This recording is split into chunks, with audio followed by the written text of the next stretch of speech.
Hi friends, ഇന്ന് നമുക്ക് മുട്ടക്കറി ഉണ്ടാക്കാം. മുട്ടക്കറി ഉണ്ടാക്കാൻ വേണ്ടിയിട്ട് ചട്ടി അടുപ്പത്തേക്ക് വെച്ച് വെളിച്ചെണ്ണ ചൂടാകുമ്പോൾ കടുകിട്ട് പൊട്ടിച്ച് അതിലേക്ക് നമ്മൾ അരിഞ്ഞു വെച്ചിരിക്കുന്ന സവാള, വെളുത്തുള്ളി, ഇഞ്ചി, പച്ചമുളക് ഇതിട്ട് കൊടുത്ത് നന്നായി വഴറ്റിയെടുക്കുക. വഴലാൻ വേണ്ടിയിട്ട് കുറച്ച് ഉപ്പിട്ട് കൊടുക്കുക. ഉപ്പിട്ടതിന് ശേഷം അത് നന്നായി വഴറ്റിയെടുത്തിട്ട് കുറച്ച് മഞ്ഞൾപ്പൊടി ഇട്ട് കൊടുക്കുക. മഞ്ഞൾപ്പൊടി ഇട്ട് അത് മൂത്ത് വരുമ്പോഴത്തേക്ക് കറിവേപ്പിലയും തക്കാളിയും കൂടി ഇടണം. നമ്മൾ ചെറുതായി അരിഞ്ഞ് വെച്ചിരിക്കുന്ന തക്കാളിയാണ് ഇട്ട് കൊടുക്കുന്നത്. അതിലേക്ക് കുറച്ച് കറിവേപ്പിലയും ഇട്ട് നമ്മൾ നന്നായി അതിനെ വഴറ്റിയെടുക്കണം. നന്നായി തക്കാളി ഉടഞ്ഞ് വഴറ്റി വരുമ്പോഴത്തേക്ക് അതിലേക്ക് നമുക്ക് കുറച്ച് മല്ലിപ്പൊടി, മുളക് പൊടി ഇതിട്ട് നന്നായി മസാലകൾ മൂപ്പിച്ചെടുക്കണം.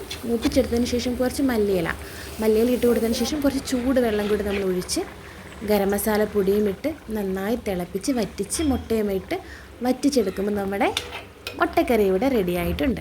ചപ്പാത്തി നമ്മൾ പാക്കറ്റ് ചപ്പാത്തിയാണ് കേട്ടോ വാങ്ങിച്ച് ചുട്ട് മുട്ടക്കറിയും കൂട്ടി നമുക്കൊരു പിടി പിടിക്കാം.